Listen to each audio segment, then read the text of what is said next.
Hello gamers, hunters and normal people alike. It has been 7 years since the release of Monster Hunter World in January 2018, and since then we have had 2 mainline Monster Hunter game release and 2 DLC release, that being Monster Hunter World Iceborn, Monster Hunter Rise, Rise Sunbreak, and the most recent title, Monster Hunter Wild. And to see how far the series has come and how it's holding up all these years, we will be comparing it to the predecessor game Monster Hunter Generation Ultimate and the latest successor, Monster Hunter Wild. We'll be comparing the gameplay mechanic, the UI, the graphic system, and how Capcom advertised Monster Hunter. This is Monster Hunter World Retrospective.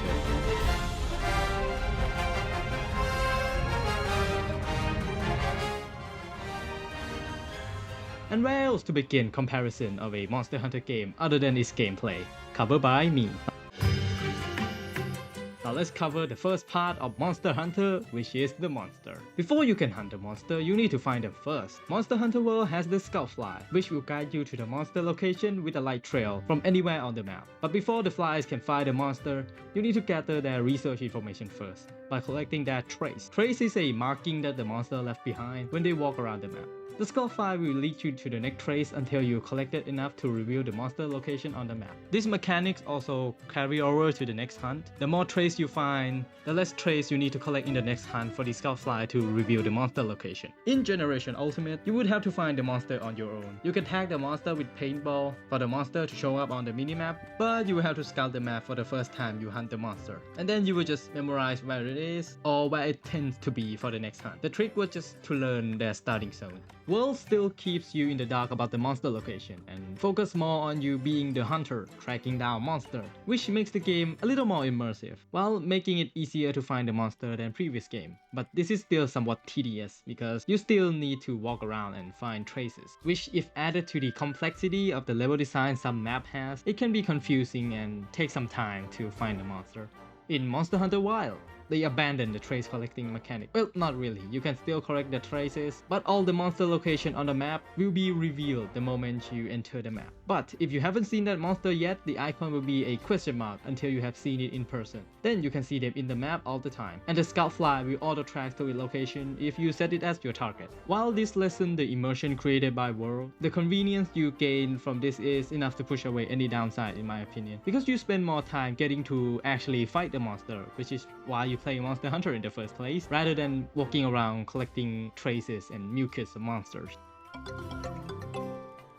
Now, after a long session of finding trace, running around after the monster, you finally see it. The monster you have been tracking all this time. Monster Hunter World base game has a total of 36 large monsters, including all the title update before the Iceborn DLC. And of those 36, the variety we have is nothing to scoff at. We got Lizard Boy, Electric Viper Squirrel Boy, Mud Dinosaur, Mud Fish, Dodogama, Not Dragon Dog, Not Dragon Wife, Not Dragon Wife but Pink, Angry Hedgehog, and even more. 10 of them were Elder Dragons, which by Monster Hunter standard is like a boss of the boss monster, with 6 of them being at launch. I am quite confident in saying that Monster Hunter World has a lot of variety, but keep in mind that Monster Hunter World is a new generation game, intended for new gen console and PC, which means they need to rebuild the game for the ground up, which also means that every monster, mesh, and logic, and code need to be redone. 36 large monster for a completely new game in a new engine is quite impressive amount, considering the variety too.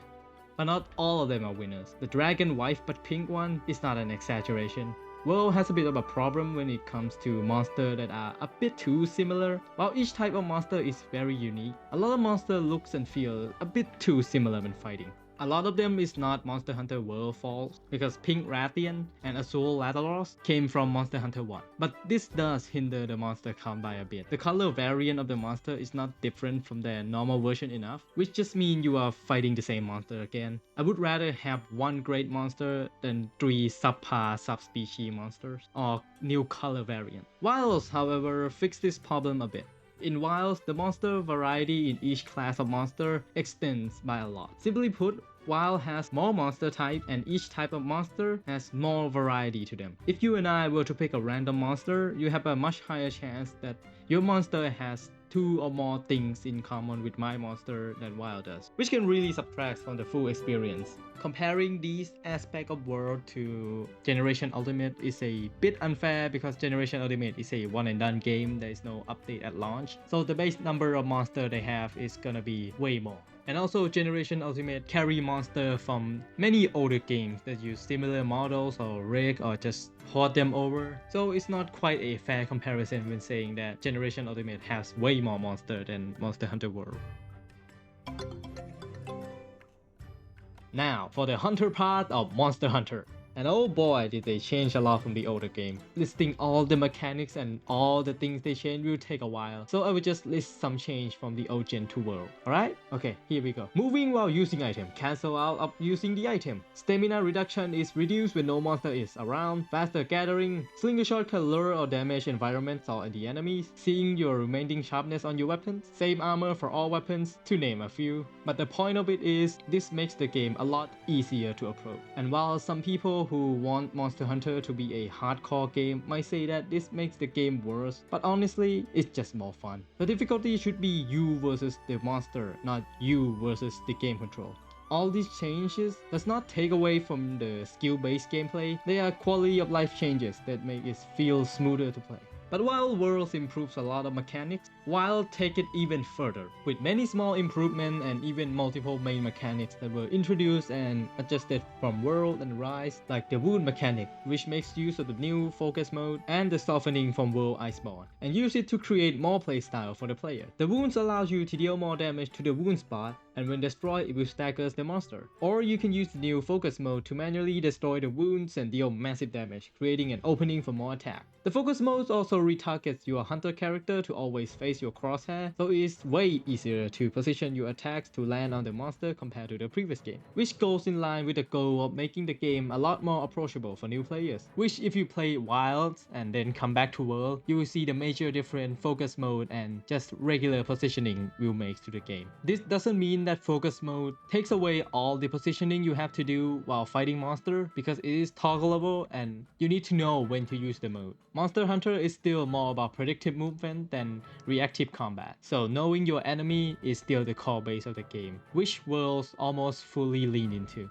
For what's new with the weapon, the Hunters has a slinger now, which can shoot objects you collected from around the map as slinger ammo. And when you have slinger ammo, your weapons have new moves for each weapon that incorporates this slinger into their combos. Some of them are used to cancel or switch combo, while some of them are used to dodge or create iframe. The best example is the Greatsword, which can skip the middle swing in a 3-hit combo by using a slinger shot to allow you to use True Shot Slash much quicker. This helps the player retargeting and adjusting themselves while in a fight, or quickly cancel out of a combo when the monster is about to punish them. This adds a little bit of variety to the regular combo, but the main issue is that it just doesn't add enough. You need to have slinger ammo first to be able to use it, and while slinger ammo is not hard to find, there are more use for your slinger ammo than just the new move. Also, to collect slinger ammo, you need to unequip your weapons, which does create a hole in your attack. So sadly, the impact on the playstyle is not that much. But it is an experiment mechanic that is improved on and stays in Wild. Now, as we talked before, Wild added focus mode, which improves your ability to control your weapons, and the slinger is instead used for more utility aspect. You can now pick up items on the ground from further away using the slinger, and you can now pull more objects on the environment to damage your monster. This feature is in World 2, but Wilds add more objects in general and more variety on different maps, other than just to damage the monster, like pulling down a rubble on a river to stop a monster from going to the next area, or dropping a boulder to hide behind when a monster is using a powerful attack. Sadly, Worlds has a bit of a problem with weapon design. That is, most of them are stick-on design. They have a weapon base that is either bones or metal, and then the upgrade version of each monster material is just a bit of their part slapped on the weapon. While it doesn't look the worst and saves some time while creating weapons model, it does take away most of the uniqueness from each monster weapon in the older game. Each weapon used to have some characteristic from the monster, and you can tell that each weapon has some thought put into it, rather than a metal base and some part of the monster. Whilst weapon design fixed a lot of the problems with World's weapon, they now have unique models again for most of the monster weapon, which means that the developer actually listened to the community because a lot of people were complaining when Worlds come out, and the changes started immediately in Iceborn. Huge prop to the dev. One main gripe about Monster Hunter is their multiplayer system. To play with another hunter or your friends, you will need to be in the same lobby first, but you will not see you will need to go to the gathering hub in order to see other people in your lobby who are also in the gathering hub. While this system is fine for the most part, separating the player when they log in and letting them choose when to see the other player is a good idea in theory, but the problem starts to come when you realize that a lot of features are not available when you are in the gathering hub. Two main issues are the blacksmith and your palico customization. Both are not accessible when you are in the gathering hub, which is a real issue because after you complete a mission, you will want to check out what new armors and weapons you can make out of the monster part. But then you will have to leave the gathering hub to go to the blacksmith. Same goes for your palico gear, which is very annoying for any player who wants to see their friend but then have to constantly enter and leave the gathering hub. The second reason is how they design the mission progression. When you are about to fight a new monster in a mission, your friends cannot join you until you watch the cutscene of the monster first, which only activates when you search for the monster and sighted the monster. While understandable from the mechanic standpoint, putting a pause into the flow, causing the joining player to have to wait in the hub while you are searching for the monster,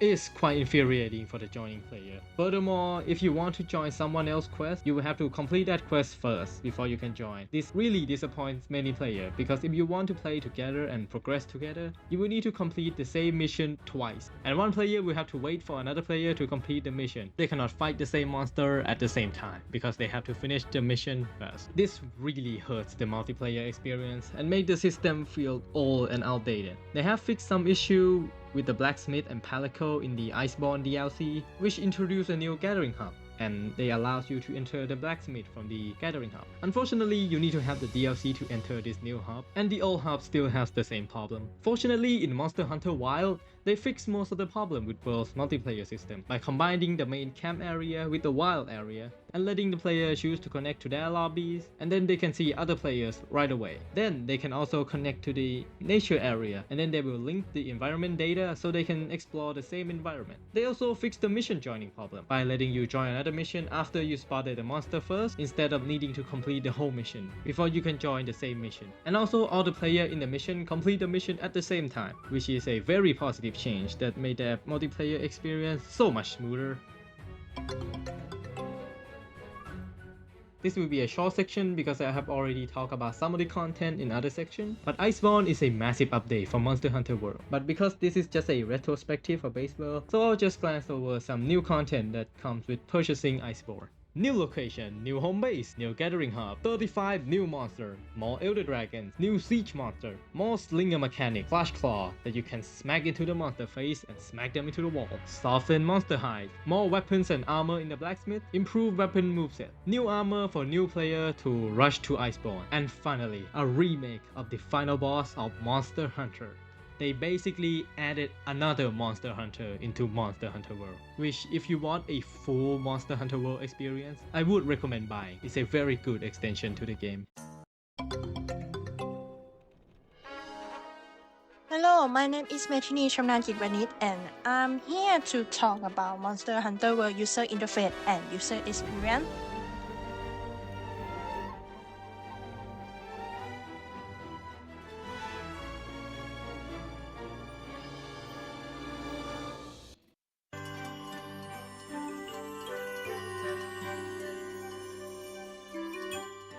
For user interface visual for Monster Hunter World, user interface has using black color and white text with fantasy white. The game didn't use much user interface in the game scene to make game more immersive and keep only important information.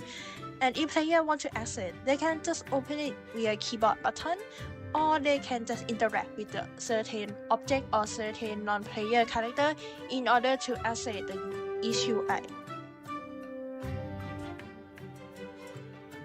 Monster Hunter World represents a significant upgrade in comparison to its predecessor, Monster Hunter Generation Ultimate. The improvements are evident in the cleaner, more modern user interface, aligned with the current design trend to simplicity, while it's still incorporating the series' distinct artistic style. A notable enhancement is the map, which offers more comprehensive real-time information, including the location of resource, endemic light monster, and trap, unlike the map in Monster Hunter Generation Ultimate. This UI design philosophy with size stylistic and color variation had been retained in subsequent titles like Monster Hunter Y, that they're still using it and improve it more to match the game theme and also the cons that they get from Monster Hunter World to improve it more in Monster Hunter Y.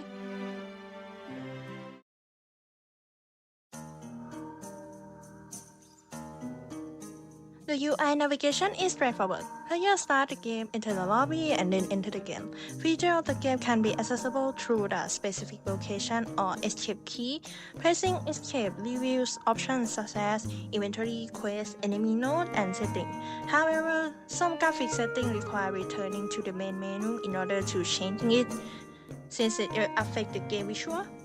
The flow does improve a little bit from predecessor game with decreasing the interface that player need to make, but it still does not increase much. That's so that some player can be annoyed with it because it's processed too much and player is too lazy in order to clicking too much. In Monster Hunter Y, it still didn't decrease much interface too, since it can affect the gameplay and player necessity. So it showed that the Monster Hunter World already did the best to make the interface not too repetitive in order to access the feature. But Monster Hunter Y improved it more a little bit, but not affect the necessity of player. UI flow seem logical. Certain aspects can be inconvenient in terms of user experience. For instance, accessing mission necessity within quest board or specific NPC. This can be disruptive, as these interactive elements or NPC are often spread out, requiring players to travel the environment repeatedly in order to access the feature a lot, and the distance is really far.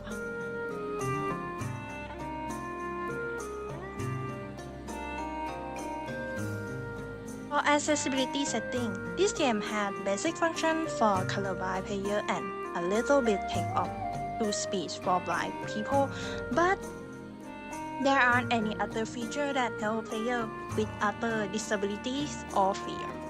Comparing with the old game, Monster Hunter World improved a little bit, since they add a little colorblind after they released the Iceborn one, which is 1 year after the first release of Monster Hunter World, and they only add a little bit text to speed that didn't include much information for blind people in order to play it.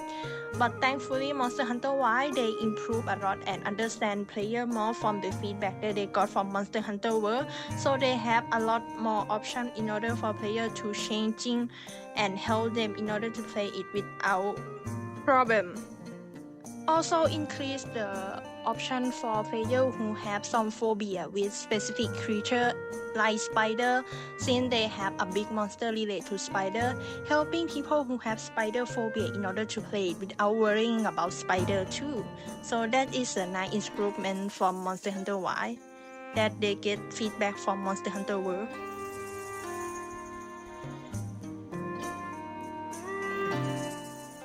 Next is the method of presentation of the game experience to player. The user interface visual and flow look like it is comfortable and has clean visual. But the problem in user interface is how they present it to the new player. Since tutorials are text-based and players need to figure it out by themselves to understand how to use this user interface. New players will have a hard time to understand the information from user interface. Like Backsmith one, we can see this flow clearly. Then there is a lot like info like stats, skill, and gear set. Even though you know that you can click it in order to create a weapon or upgrade a weapon, but some information that overflow in the user interface make player confused about the using interface and information that user interface give it to the player. The improvement from the old game, we didn't see much in current Monster Hunter World, even though it looked clean with new modern user interface, but it isn't good for new player, and Monster Hunter Wilds still doesn't improve in presentation method, even they change the order of user interface introduction. The new player still need a lot of time to figure the UI out.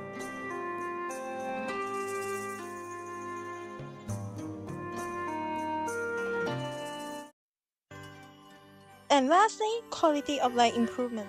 After the world release, there is a lot of discomfort related to accessing a feature that takes a lot of time since the location of each feature is quite From what they improved from the Monster Hunter World game, the Monster Hunter Wilds improved the main hub, that the NPC features are more close to each other, helping players to access the feature easily. Last thing is entering a combat field that doesn't need a loading screen anymore, and player can exit the campsite in order to fight the monster, making the experience get better and more immersive, comparing with the Monster Hunter World that still need the loading screen. This shows that they improve the experience for player to immersive more into the story lore.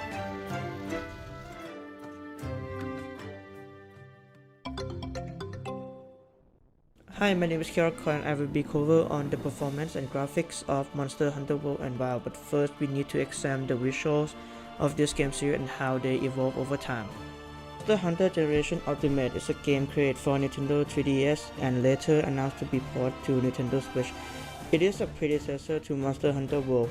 Moved on to graphics, which features stylized cartoon-like aesthetic and monster and environmental model have a whole heavily low poly count make the monster look really boxy, and with repetitive use of texture create less environmental and monster variety within the game, result in a really simple lighting and field dynamic effect. Additionally, the choppy animation of both character and monsters stem from the technical limitation of Nintendo 3DS, which Capcom has been using for a previous title.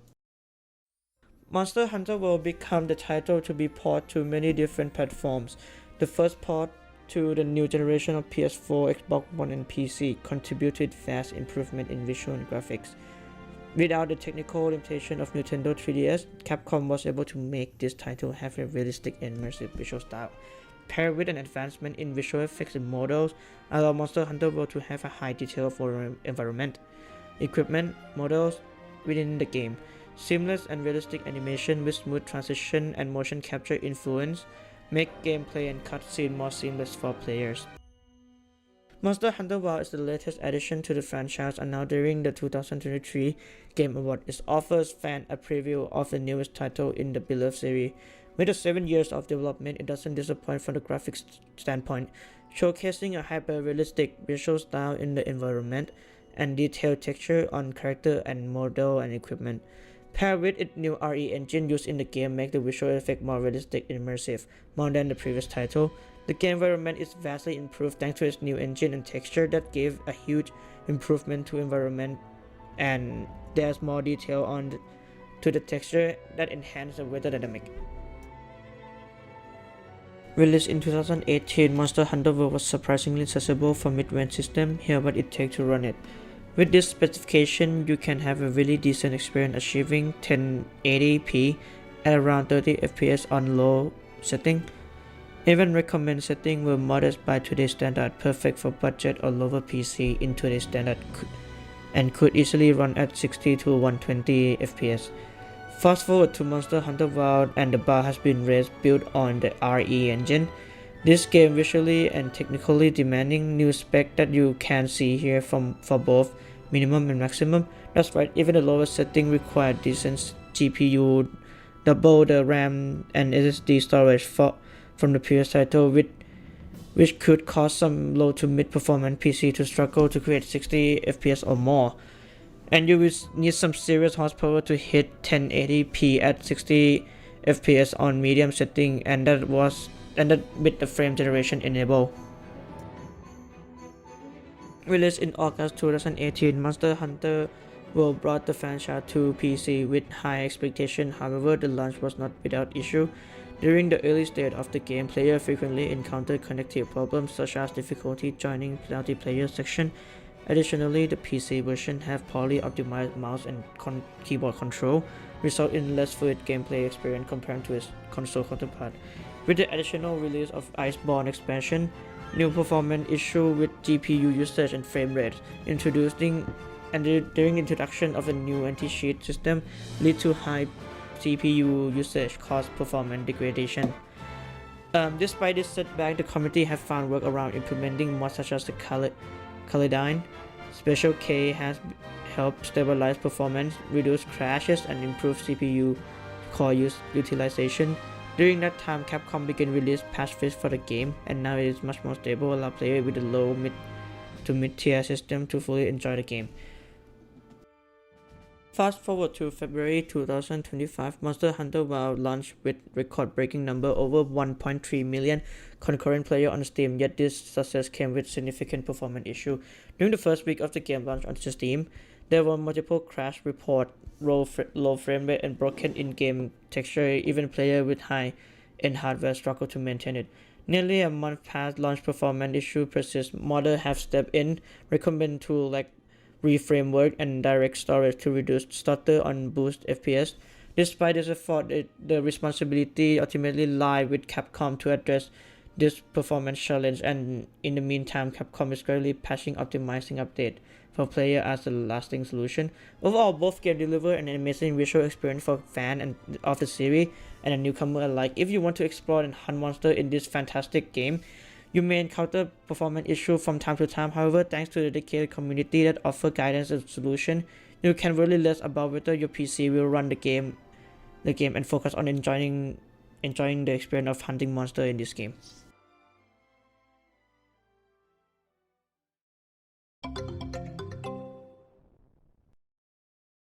Now, let's take a look at the sales and advertisement strategy behind Monster Hunter World, one of Capcom's biggest global hits. We will explore how the game was marketed before launch and how that played a major role in its massive success. Let's jump right in. First up, the teaser and trailer. Monster Hunter World was first revealed at E3 2017, and that trailer immediately grabbed attention. We got a glimpse of a more open-world experience, huge monster, beautiful environments, and smooth combat. This was different from past Monster Hunter titles, and its appeal not just to longtime fans, but to new players too. Capcom also kept the hype going by releasing multiple trailers over the months, each one showing new monsters, weapons, and maps. Before the official launch, Capcom did a great job showing off key content to build excitement. They revealed flagship monsters like Nagigante and show off different locations like the Ancient Forest and the White Spire West. They even uploaded short videos breaking down each weapon type. This helped players understand the combat system ahead of time. Influencers and gaming outlets also got early access, which helped boost visibility and trust in the game. Then came the open beta testing. Capcom hosted multiple open beta sessions for PlayStation 4 users. These let players try out real hunts like Flying Great Junglass and Anjanath. The beta helped Capcom test their servers, collect feedback, and adjust balance. And it worked. Players enjoyed it, and it increased pre-orders significantly. Finally, let's talk about community communication. Capcom stayed very connected with the community through social media, live stream, and developer diaries. They listened to player feedback even after launch and kept updating the game with free content, new monsters, and seasonal events. This kept the player base engaged and help sales continue to grow long after release. Monster Hunter World sold over 20 million copies, and a huge part of that success comes from Capcom's smart marketing and strong relationship with the fans. The bait is fantastic, it plays really well, the weapons feel great, the monsters are terrifying. Out of nowhere comes this jump slam, which I was not ready for. One shot at me from like 90% health. A lot of it came down to our teamwork, and I think we had a really good like 4-man team going on. The gun lance guy was the reason we did it, because he took all the attention, just let us get on with our stuff, and it was just raw, like DPS, like it was amazing. With the timing and the constraints that we had with the 15 minutes and just him being so brutal, we didn't stand a chance the first time, but I'm ready to go back in and absolutely destroy him. I think I've learned the ways. So, to sum it all up, Capcom nailed it.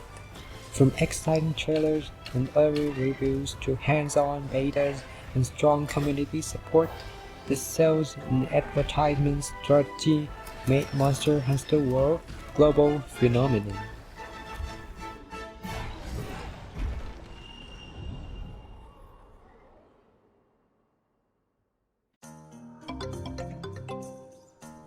Monster Hunter Worlds bring many new gameplay mechanics to Monster Hunter franchise, and most of them are upgraded in the future title. While some systems like multiplayer system needs a lot of fixes, it shows that the dev team behind Monster Hunter listened to the player base and hopes to make the game more enjoyable for the future, with either updates or the next title.